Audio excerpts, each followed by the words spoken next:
today we are going to be making a berry cheesecake, and I'm going to talk you through the recipe and the skills and have a wee chat about the nutrients as well that we would find in this cheesecake, since that is what we've been looking at this week. So first of all, I've set my scales to 0. I've put a plastic bag, like a sandwich bag on top, again set it to 0, and I'm just using these Asda's own brand Digestive Biscuits, and I need 100 grams in my bag. Once you're happy with that, I'm going to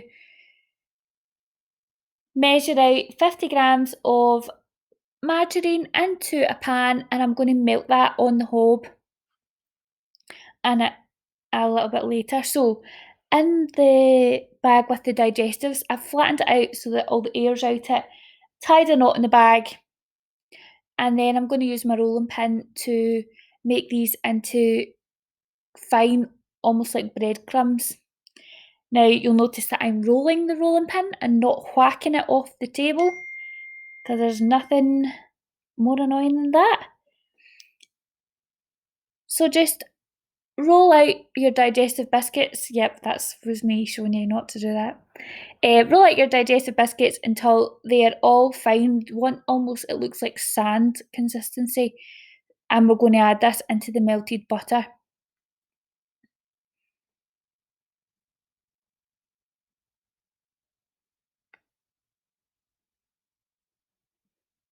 Now you don't want any lumps of the digestive biscuit, because when you eat your cheesecake, you want it to all be the same consistency at the bottom. You don't want any lumps at the bottom for anybody.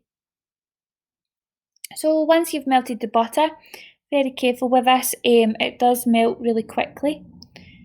Turn off the heat, and then you're going to gradually add in your digestive biscuits to combine it all at the bottom. Now it will still look quite bitty, quite grainy. It won't look liquidy once you've added everything in, but it does set the base when you press it all down using the back of a metal spoon into your flan ring. Now I just borrowed a flan ring from school, but you can get them in Asda, actually, the tinfoil ones, or if you've got a metal one at home, it would work the same.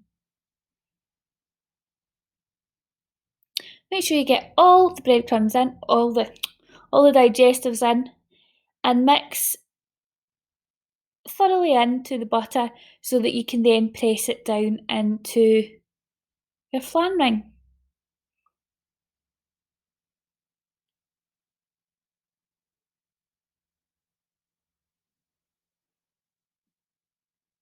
So the butter almost helps to work like glue here to make it set. So this is me using a back of a metal spoon, works just as well. I've just used my bowl scraper. And it's important to make sure that you don't, I used to always do that, but press it more down towards the outside. You want to make sure that it's flat and even, so when you cut into it, the whole of the first layer is evenly spread out.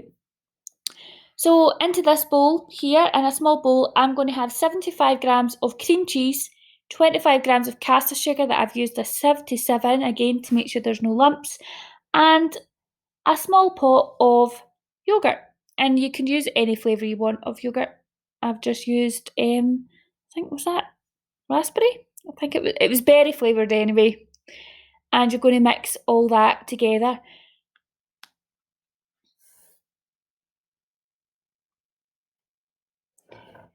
In a separate bowl, I'm just going to measure out 150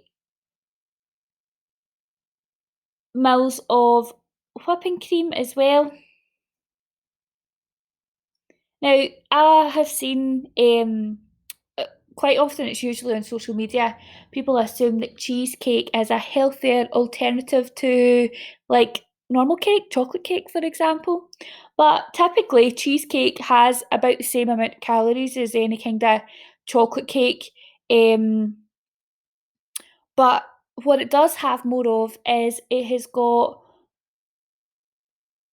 more calcium because these ingredients that we've just added, such as the cream cheese and the yogurt and the cream, are all dairy products which tend to be high in calcium.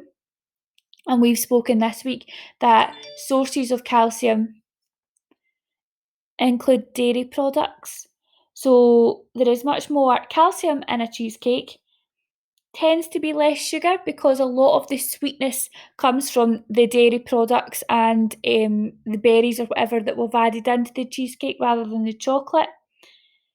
And again, it actually has got more protein in it, which, as we know, protein is required for growth, repair, and maintenance of all body cells and tissues. So we need it from when we are young children, forming right away to adults to maintain our body cells and tissues.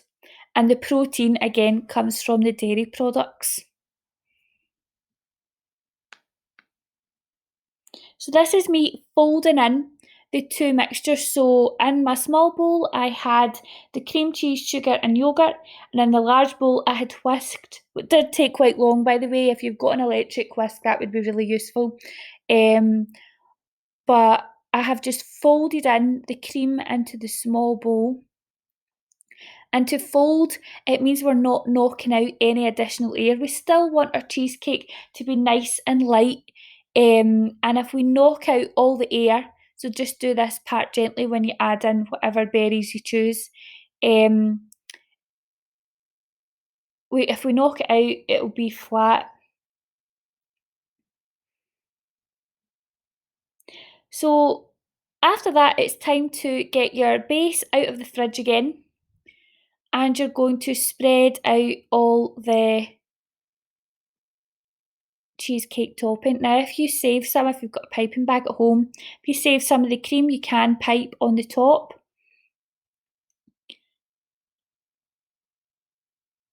And here, the main skill is to make sure you can get this really flat and even. Again, like I said with the base, you want everybody to get the same amount.